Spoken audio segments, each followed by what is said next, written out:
Namaskar everyone and welcome to Desi Talk. Today's topic is very important and kind of a taboo topic. So it's something we've kind of covered before, but it'll be really interesting to see how we kind of take a different angle with it today. I see Yashu's joined. Let's see if I can get her on. Yeah, Yashu's gonna educate us a little bit today, and we're gonna also have a guest on, so it's gonna be great. Hey, Yashu. Hi, How are you? I'm good. How are you? Good, good. I was just telling everybody I didn't tell them what the topic was. If you saw our really cool art, you would have had an idea of what our topic was going to be, but it's really important that we talk about it. So before we start, welcome to Desi Talk. I am your host, Srishti Prabha, the managing editor at India Currents, and with me I have... Hey everyone, it's your girl Happy Yashu, confidence and lifestyle coach, founder and CEO of Air Studios and Sex on My Mind. Ooh, that nice little drop there. So, if that wasn't a giveaway, this month is Sexual Health Awareness Month, and we've kind of covered a lot of different topics this month. We've gone a little, we've done a little bit of South Asian history and literature. Last week, we covered my grocery store story, which is finally live on health mental health and other health benefits of having Desi grocery stores in Santa Clara County. So check out that article. It's live on indiacurrents.com, and you can find it by searching my name or by looking up Desi grocery stores in the search bar. So today we're doing another health thing, and this one is actually very close and personal to Yashu. So Yashu, why don't you introduce a little bit about what we're going to talk about? Yes, as you all know, September is Sexual Health Awareness Month. It is so important that people practice and follow safe sexual practices. And that's all part of the education, right? The education of sexual health. However, being Desi, and I have a feeling a lot of our audience are going to be able to relate to this, but how many of you have actually had like sexual education in your households, especially your Desi households? Probably not many. That's a Right? boo. Right. Probably not many of you. I didn't either. And so I think it's a topic that we need to, especially this month, like if it is the month that we honor sexual health awareness, that I think it's important we talk about it. And I'm here as a sexual health advocate and an aspiring sex therapist to work with people and help people process a lot of these thoughts and understand like why, first of all, sexual health is important, and then also ways of being able to practice sexual health. And part of that whole conversation is just the topic of sex, right? And we've, like I said, dove into that a lot on Desi Talk here with India Currents. But for those of you who may have seen myself, India Currents, and Srishti, we posted question boxes for everyone to ask their sexual health and just basically sex educational, questions for us to address for you guys today. And I guess Srishti has the question box, or at least we picked some questions that we will be answering for you guys today. And of course, I'm a resource here, and in the pin, we've listed some additional resources thanks to Farzana Doctor, who is also a sexual health awareness and in general sex education advocate who and she was on our live a couple of and an author. Yeah, we had her come on because she actually was talking about very specific community and female genital mutilation. So she is someone that's a great resource if you're going through some trauma and are trying to understand that with regards to your future sexual health. Does it impede on your orgasms or your sexual health in the future? These are questions people have. So yeah, so we have questions and I have them. So I'm going to ask Yashu the questions. If you guys have any other questions, you can definitely list them in the chat below. We're going to live answer them. So please make them not questions about your penis, but real sexual health questions about, intimacy. So the first question I have, Yashu, is how do you let your partner know that they're doing something that you don't like?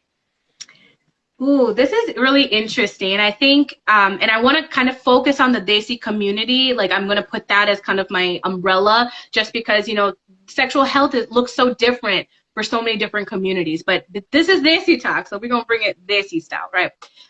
I have seen with a lot of clients that I've worked with, and just, in general, being a person in this whole Desi community, that communication is really lacking when it comes to sexual health, just being able to have safe sexual practices in your relationships. And a lot of times we see, not all the times, but a lot of times that we see that in heterosexual relationships in the Desi community, male tend to be a little bit more vocal about their needs, and females are not as vocal about their needs or wants or discomforts or whatever. So that's when it becomes kind of a problem, where communication becomes a problem. And I think that over time, people have definitely gotten better at being able to be strong enough or brave enough to vocalize their needs, as well as letting people know that, this is not for me. But I think some really great ways of communicating to your partner is in general using language that's supporting both parties. So in other words, like, say your partner is doing something and that might not be something that you necessarily like, letting them know, like, can I show you something else that I like, trying to gear them in a different direction, or letting them know, like, hey, like, that feels really good, but can we try something else? Or if it doesn't feel good, just outright, even being able, especially if you're close enough in your relationship or have gotten to the space where you feel like you can let your partner know, letting them know. Another great tip that I have for people is to have conversations before the act. A lot of people don't do this. Being able to communicate before actually engaging in sexual activity. We don't see that happening. So being able to even, like, in a flirtatiously, you can say, like, hey, I want to show you something that I really like, or I want to try this thing, or hey, let me show you how this makes me feel. Like, using language like that, or even just being honest and saying, sitting down and being, hey, like, this is what I want. Now, again, in Desi communities, you have to be a little, careful when it comes to conversing, because your partner may not be as progressive in his thought process. If it is, like, for example, a male partner that you're with, as an example, in which case, and this happens, I've had clients say, like, my partner is just not ready to talk about sex, because they've been so, like, shut down, like, there's no talking happening. And in situations like that, you just have to.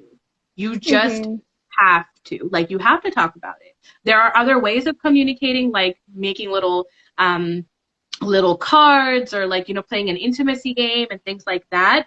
Even if it's like an Indian or a Desi inspired game, which actually I've done with some of my Desi clients. I've given them a Desi activity that's helped them build intimacy. So that's really different. What do you mean by Desi activity specifically?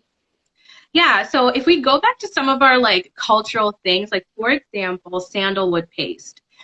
So things like that, which are very, like, culturally centered, but or even, like, flowers, right, which are a big part of our culture.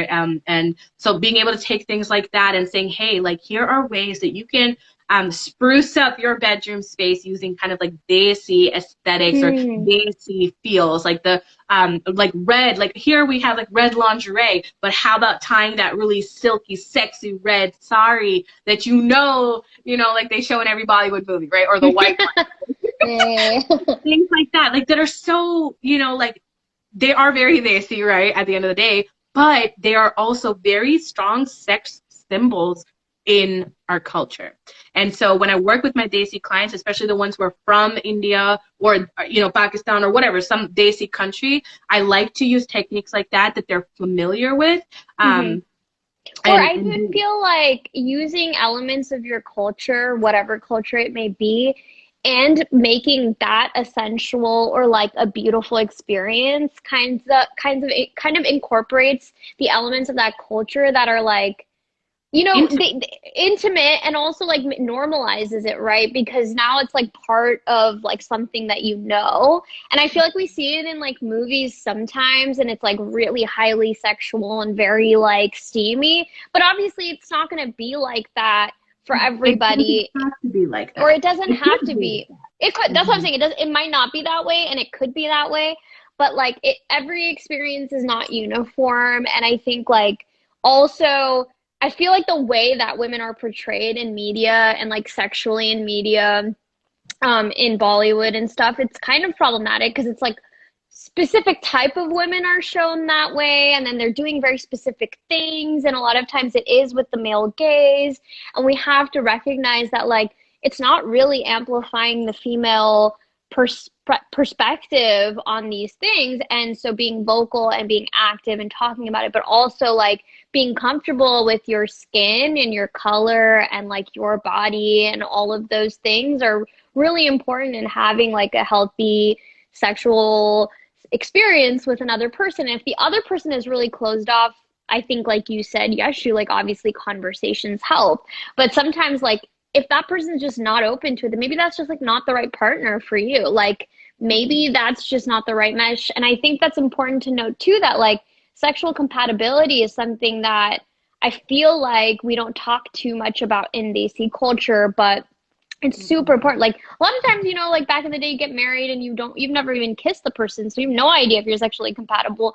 And that's not so much the case anymore. You don't have to be that way, and you should know whether or not you're sexually compatible with your partner, because that's like a real thing. You guys have needs, and it might not work out. And like, you know, I'm sure you agree with me, Yeshu, that like a healthy relationship, that's part of it, is like having like intimacy and like having that be like a safe space for both of you. And so if you don't have it, I think that's actually a reason to question like, why are you in this, and are you happy in it? You know, like, are you getting what you want out of it?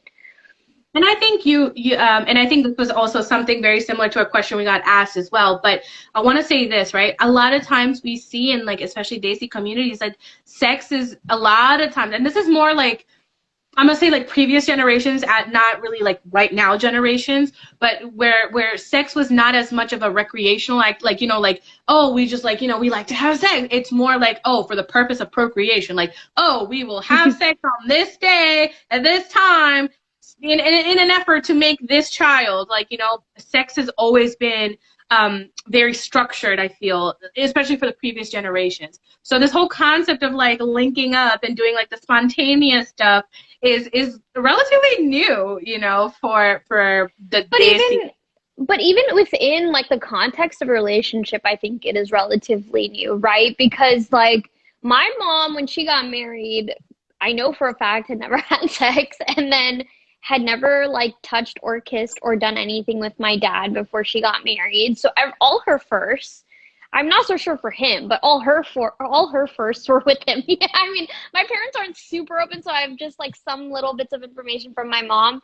But like that's that's what I'm saying. We only have little bits of information because they don't really want to talk about it. And so this is what I've gathered from years of like pulling information, is like she didn't really know what was going on. And I think this is like we're like the first generation where we're getting to do a lot of those things, and like getting to be more open about it, talk about it, experience. Like, I don't even know like what my parents did when they like, what if they weren't sexually compatible? Then that's why it becomes a situation where it's like almost just for procreation, right? Like it's like, all right, we made babies. Also, I think here's another important thing, right? And this is funny because I was actually working with a client who is slightly like elderly, right? Like 50 plus, kind of like elderly, right? Non-Desi, right? And this person is like, was expressing how, you know, like she was looking to, you know, get into a relationship, possibly even like have like a casual sexual relationship, and right? And so I was like, later after that whole, you know, session that I had with my client, I was just, you know, just thinking like, wow, like think about it, like in our Desi communities, a lot of times, especially in my family or like my kind of like, you know, people, Hmm. I noticed that like after a certain age, and usually it's the age of like when women hit menopause, or not even that, like sometimes even like when kids are in like high school, you know, like that onwards, Hmm. parents stop having sex. Like our parents stop having sex, and they sometimes But even are sleep you in separate sure? rooms. Yeah, yeah, that happens. I definitely agree. Like the separate rooms thing, I've heard multiple accounts of like friends who have parents that sleep in different rooms, and I don't know. I think personally that, well, I'm not going to comment on my parents' life because I feel like they'll feel like I'm putting them on blast. But I do feel like there's also people, I mean, I want to say that one thing Bollywood kind of does or did is like it does give you some insight into like what a romantic relationship can be that's like loving, that's based on love. So people have these ideas of what that could look like. I think if it was totally devoid of even that, then it would be like, okay, so everything is just like logical, logical, logical. Even though like even for that generation, it was also like we can't get married based off of love. So it's like a very weird dichotomous, like antithetical thing to think of like, oh, you can't marry for love, but like love is something to aspire to, and it would be so nice if you had it because it could look like this. And I think it's so weird that these parents, like our parents' generation, like they there was such a conflict of interest that I think they kind of just like removed that element from a relationship. Like that portion of it is not actually significant. It's more like all the other stuff where it's like doing your duty and like having the kids and like being there for the kids and being really involved in their lives matters more almost. So, Right. I anyways, guess it could also be like you have to remember like it could also be communities, pockets. Like if you go to mhm. Bombay and like really like Sobo and like places like that, right? Like you're probably gonna see completely different culture that's more westernized. Probably you're gonna see kissing and stuff like that. But Well, from now, where yeah. You I'm think back now, then right. too? Yeah, yeah, yeah. No, now it's definitely much more modern. I think everywhere Even is. with parents, though, I'm saying like even with parents, you Mm, would probably see that now. But like South India, if you look at South India, like I said, like I personally have never seen my parents kiss, mm. in my whole life, right? My dad has Oh kissed my my mom God. on the cheek before, right? Mm, But it doesn't mean that they don't love each other, and it doesn't mean that they are not intimate. They're intimate in different ways. I've seen mhm, my dad hold my mom's hand. I've seen my dad hug my mom, like you know, and then even with like other, and this is not just about my family, right? I'm saying this as like even like other South Indian families because I've had these conversations with people before. I've had these conversations with like aunts and like aunties even like where mhm. it's kind of like you're having these conversations like where they say it's kind of implied like oh yeah yeah yeah like you know we they don't say it like this but what I mean is it's implied like they do sleep in separate rooms like they're not engaged in anything like oh yeah yeah yeah like you know every night I just pray I do blah blah blah and by Mhm. then uncle G you know goes to sleep or whatever.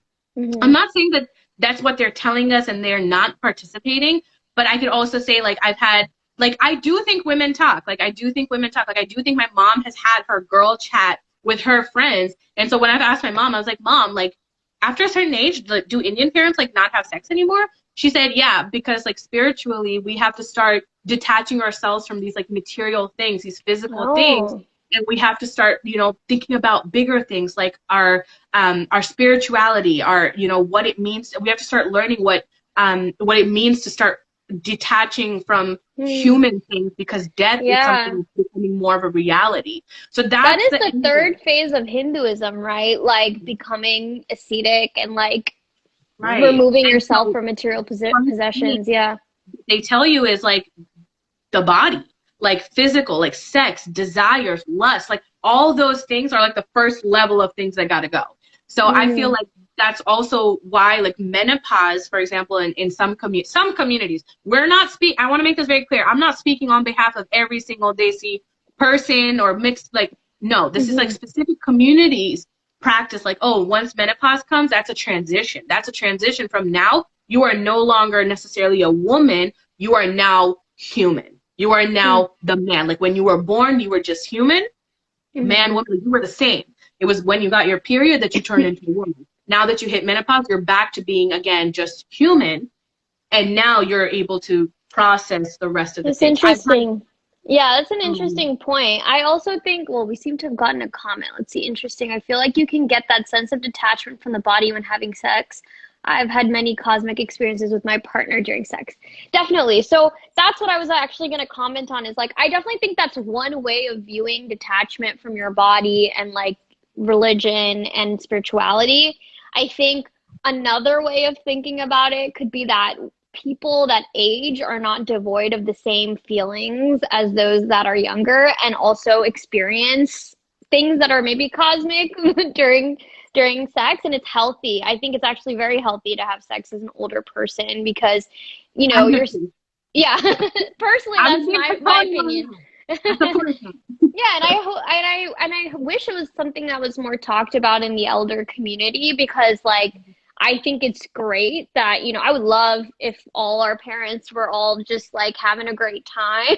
And I do have to say this too, though, right? Like even from kind of like and again, like I'm not a medical professional, so please, take this as just a general concept, right? That sometimes you see so many different fluctuations in men and women over time, such as libido fluctuations. Is what I'm going to say. I'm not going to say it goes down necessarily.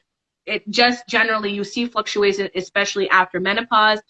You also see for men typically they actually work on a curve, so it's kind of like when men like not curve but like a roller coaster Hmm. ride. So like Hmm. when they hit puberty, and that's like the peak of their sexual arousal and desire, but then over time it goes down, and that's why there's this whole concept of like, oh, are women more wanting sex or are men more wanting sex? But it's more like women want sex for a longer period of time, men want sex during that phases of those lives, which are the peak, and then it goes down again. I also want to say, like, if you're non-binary, trans, or like don't subscribe to the gender models, this is purely like based off of more traditional heterosexual interactions. I feel like, maybe women relationships, there is more of longevity to that for the same reasons that you're saying. And maybe I don't know the answers to these questions. I feel like it would be useful to have like a sex therapist or someone that is more of like a sexual health professional in that way. But I think the point of our conversation was more to like diversify the topics of sex in Desi communities and also normalize it. And I think that's where we started. And I want to bring it back to that. That's what we are trying to talk about. It's 6:30, so I think we should bring on our interviewee, Yashu.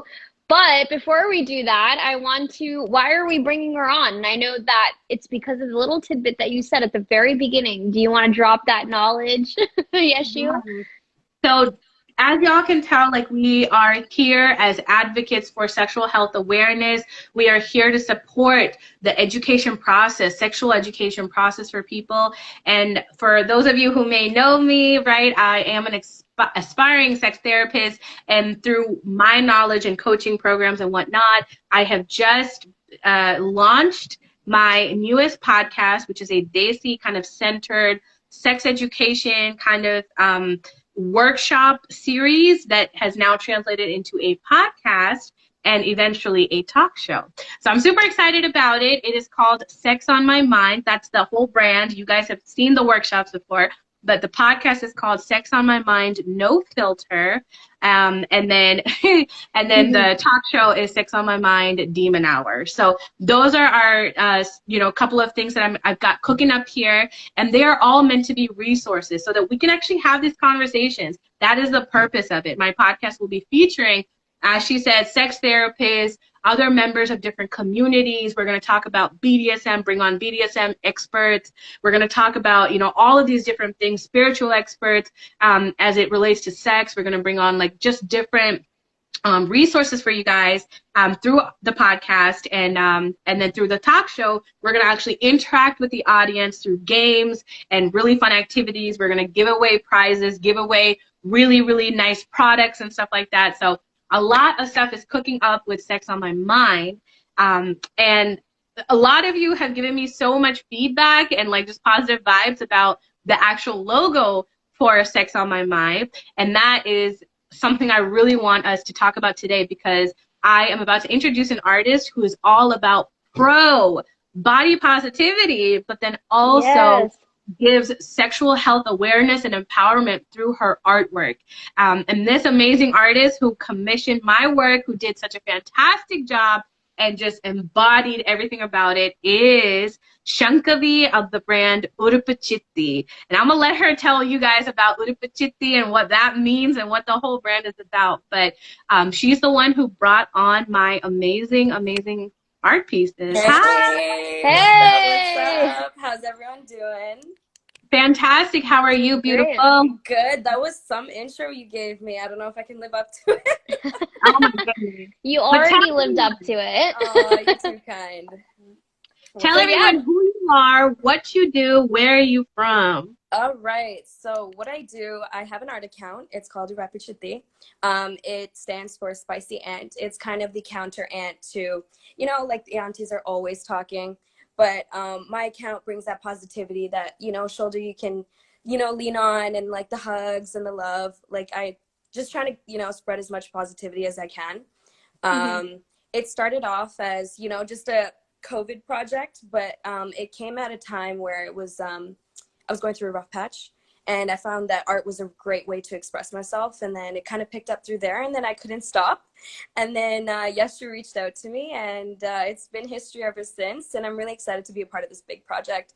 And it's gonna grow. It's, you know, it's so huge. This is just the beginning, so I'm just so excited to see what's to come. But yeah. Oh, I do digital art, if anybody didn't know. So we saw your digital art on the artwork for this podcast, specifically this live.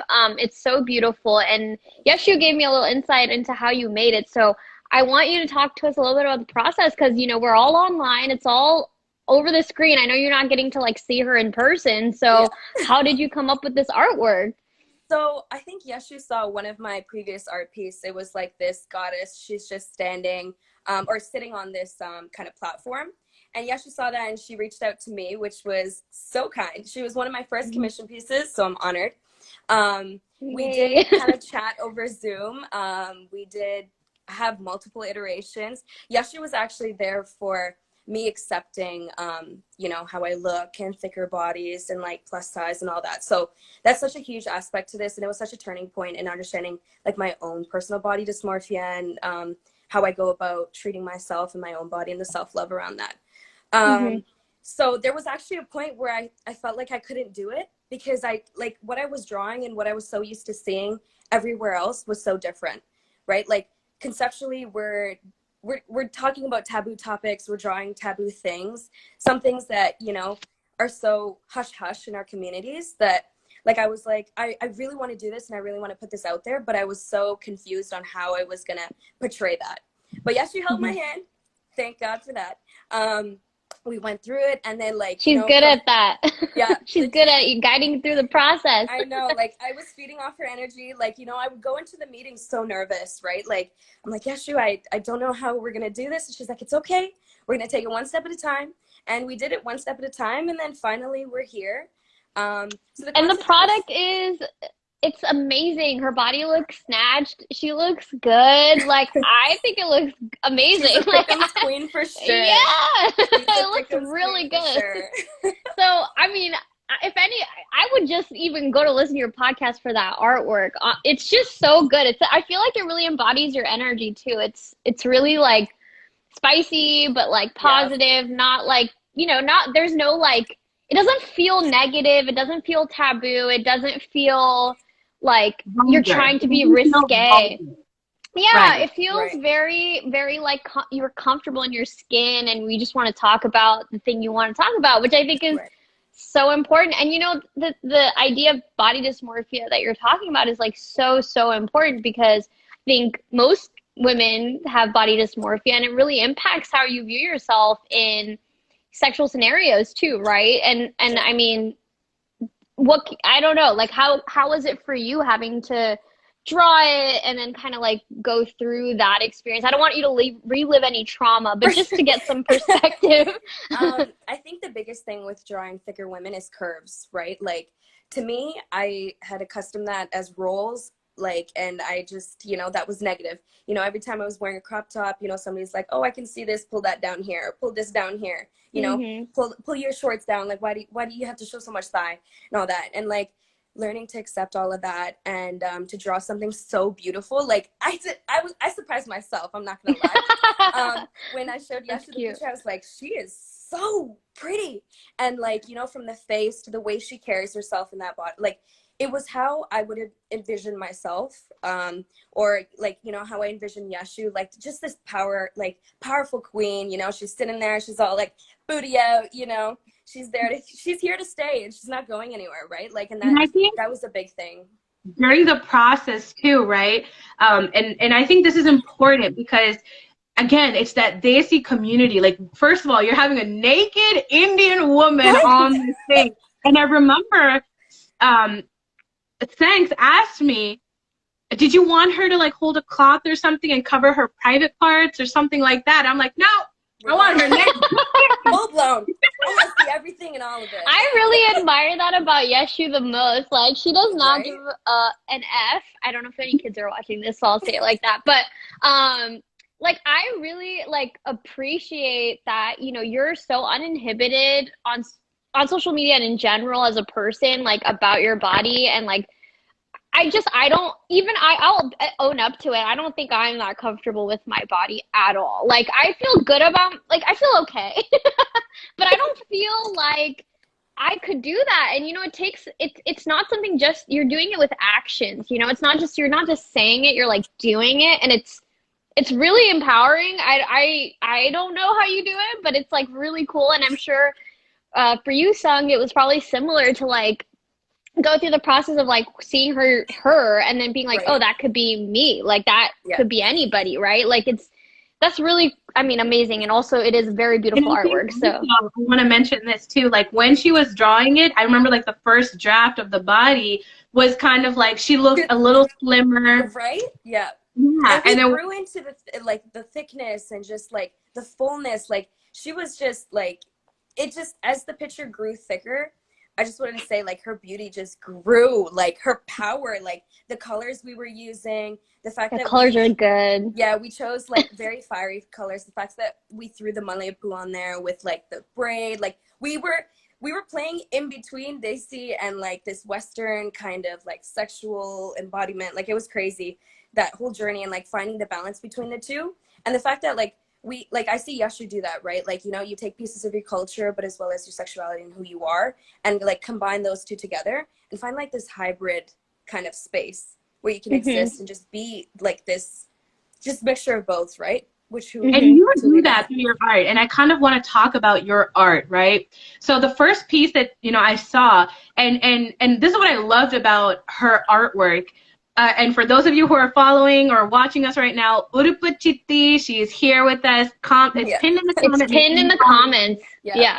Get all up in there. Check it out. But she did a lot of raunchy pieces. Like, I want to make that clear. She had women who were naked or who were wearing bra tops, or it was very curvaceous, like not curvaceous, I'm sorry, very like what do you call it, like figure, like they had a figure to them, and like, so she did, like, that was the first piece I saw and I loved it. The second thing that I loved is that her art talked about every single type of color of skin. She did dark women to like light-skinned Indian women, focusing on like brown women in all her art. So immediately, like, I connected, like the Desi in me connected with the little tributes. Like I love this one that she did with like, I think it was like Gucci, right?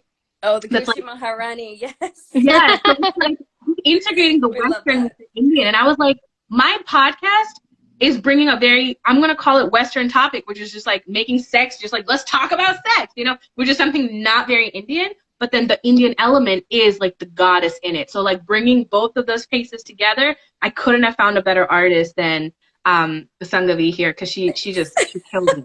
So, I mean, I think her artwork speaks a lot about all of these different topics, and I think it's very empowering. I know people share her art for various of reasons, right?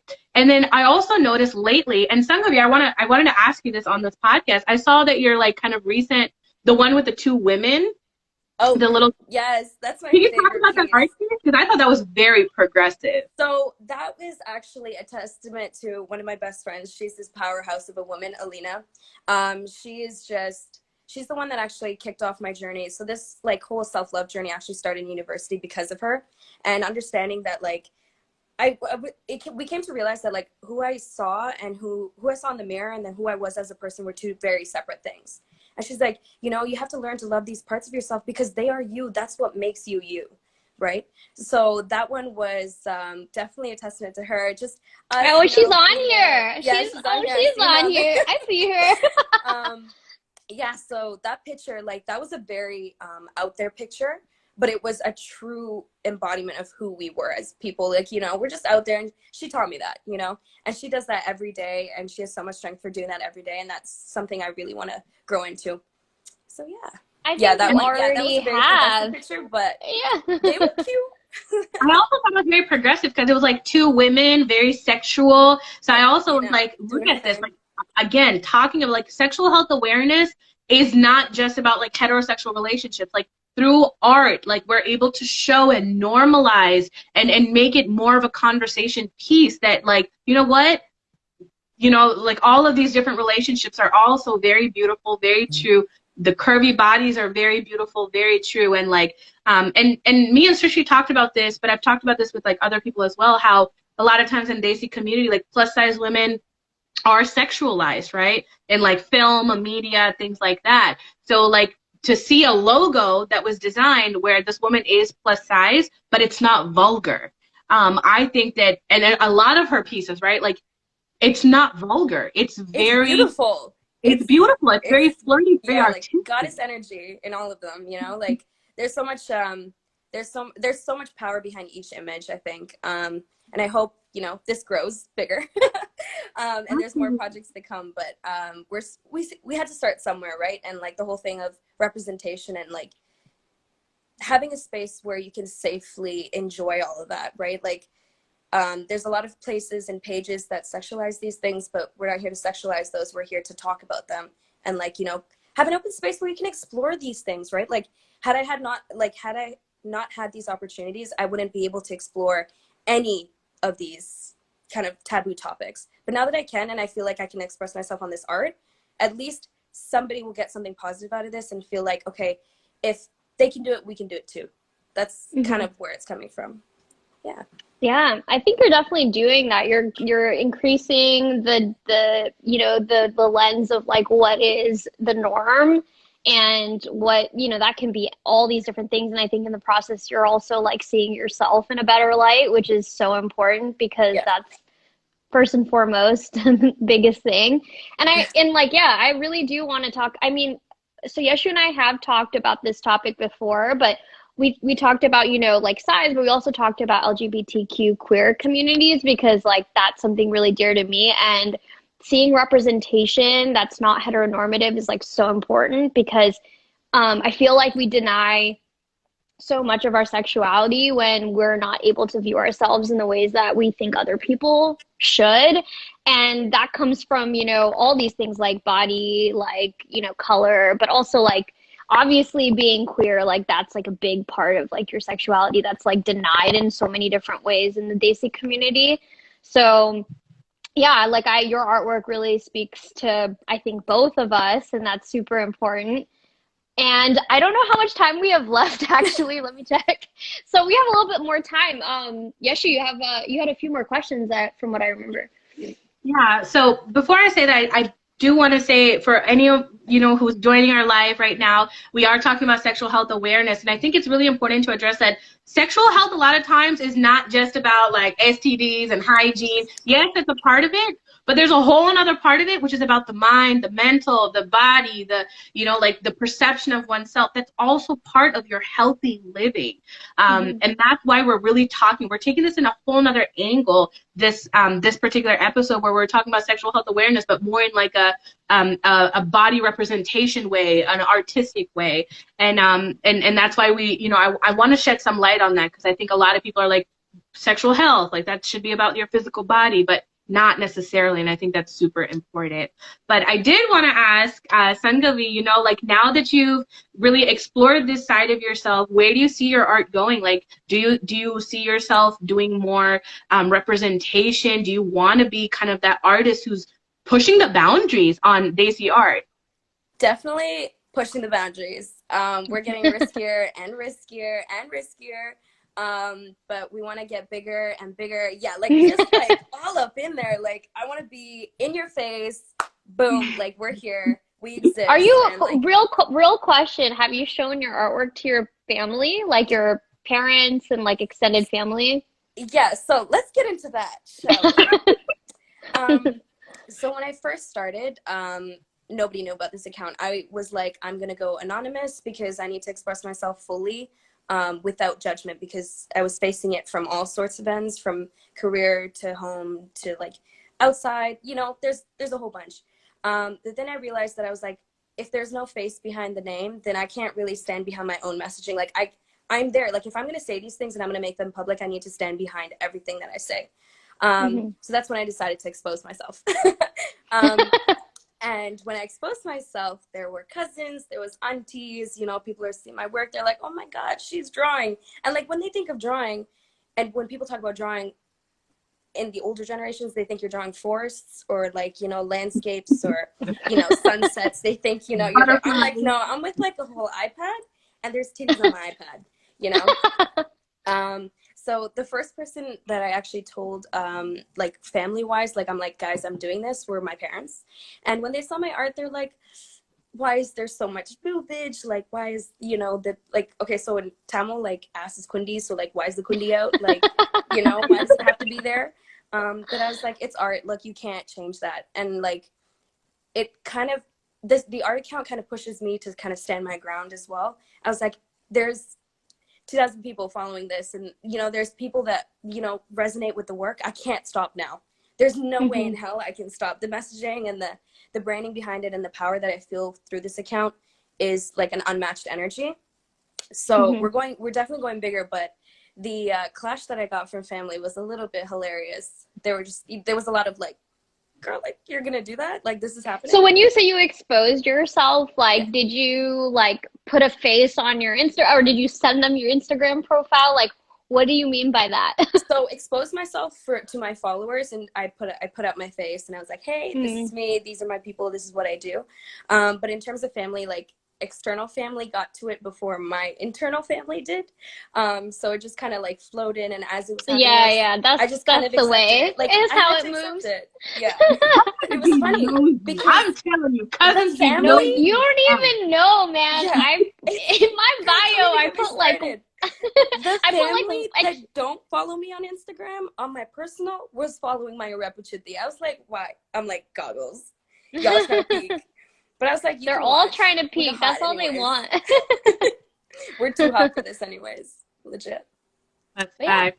What other projects do you have coming up? Let our viewers know what is Okay. Urappu Chithi about to drop. And also, I always ask questions in twos. I'm sorry. Before you answer that, tell us about Urappu Chithi. Like, I mean, like, and by exposed, I also have to say this. Like, I didn't know Sankapi until our first Zoom call. At all. Like, I'm just like, who is this Urappu Chithi? Like, is this woman? Is this like an elderly lady? Because Chithi means like auntie. So I'm Auntie, like, is yeah. this gonna be some like auntie that I'm gonna see on the other side of this camera? Like, I was nervous because I'm like, who is this Urappu Chithi? You Yeah. know? So in terms of what's coming in the future, I'm working on a merch line. We're hoping to drop some, you know, some clothing with my designs on it. Like we're very excited Nice. for that. So that's coming in the near future. I'm working with a couple people. Me and Yashu are working on something on the side in the near future. There's a New York collab, so I'm very excited for that. But the way I came about Urappu Chithi, it was actually Agni Devi before, which was like fire goddess, and I wanted to try to play with that. But then I was like, I eat too much spicy food. I need to work with the name. So Urappu means spicy in Tamil. So Urappu came, and then I can't be someone's mom. You know, like I can't be someone's, like I could be your sister, but like Urappu Akka, which is sister in Tamil, there's no ring to it. So Chithi is like, you know, the aunt. I'm also like, I like to consider myself fairly young. So It's younger Chithi means younger Chithi aunt. means, Yeah. yeah. So I was like hybrid mix, and then once it stuck, I was like, I can't not think about it anymore. So that's when I knew. I was like, okay, it's And locked what in. are the whole chellums? Because I know you call your followers chellums. Can you talk about that? So chellums, I love the word chellums. So chellums means like my love in Tamil. Um, it's funny because it started off as how I used to, like, I would call my followers, and I still do call my followers, but it turned into how I would talk to myself. So anytime I go through like something hard now, like my inner voice is now like, Chalam, don't worry, it's gonna be okay. So Chalam has like kind of etched itself into my soul a little bit. So now when I do send out messages through my Instagram posts, it's almost like I'm talking to myself. So things I wish I would have said to myself a couple years ago when I was going through, like, you know, harder things. But now that I'm here, I can acknowledge that those things have happened, but these are the things that you should be saying to yourself. And if that can impact someone else, then we're just spreading positivity there, right? Yes, I love the goddess. Like, Wow, yeah. Non-scripted. Amazing. So we went through it all today. We went from sexual health and like understanding our Desi culture and the dialogue around it. We talked a little bit about your new podcast, Sex on My Mind, Yashu. We talked about the amazing artist, Sung, who has her, I can't say it right, Urappu Chithi, is that right? There we go. Urappu There we Chithi? go. Yeah. I speak Hindi, so like my like Telugu Tamil words always come out a little bit wrong. So sorry. But yeah, so Urappu Chithi is her tag. Please go check out her profile. She does amazing work, you know, empowering women and their bodies, which is so important to our sexual health. And with that, I do want to close out because we're almost at an hour, but this has been an amazing conversation. Sung, thank you so much for Thank you coming for on. having me. It's been been a a pleasure. pleasure. Yeah, it's been awesome. I'm so glad to make another friend through Yashu, which happens way too often in my life now. Yashu, thank you so much for the conversation. Do you have any closing thoughts yourself? Sexual Health Awareness Month. Take this, the rest of this month, okay, you got a couple more days in it, to take a moment to evaluate where you lie when it comes to your sexual health, how you're feeling physically. If you haven't gotten tested recently or in the past 6 months since your last sexual partner, whatever the case may be, please go get tested. It is super important. Mentally, how are you with your sexual health? Are you struggling with something? Be sure to check out the different resources. Of course, you've got the podcast, but of course, you have also got people like Sangavi, as well as Farzana Doctor, Lady Yadavan, Indian sex therapist, and sexual health for Muslims, which are Desi resources specifically tagged in the comments. So if that is for you, please take a minute to go to those resources. Again, they're pinned in the comments. So if you need to make any of those connections, so you can make sure your sexual health is on point. All right. That's all I'm about to say. Thank you guys so much. Be sure to check out Sex on My Mind podcast, popping officially. Yashu is. So check it out. Woo! Yes. Yes. Yes, it'll be dropping soon. We will not be having a live next week, so check back in 2 weeks for our next live. And bye. Bye. Thank you. See ya.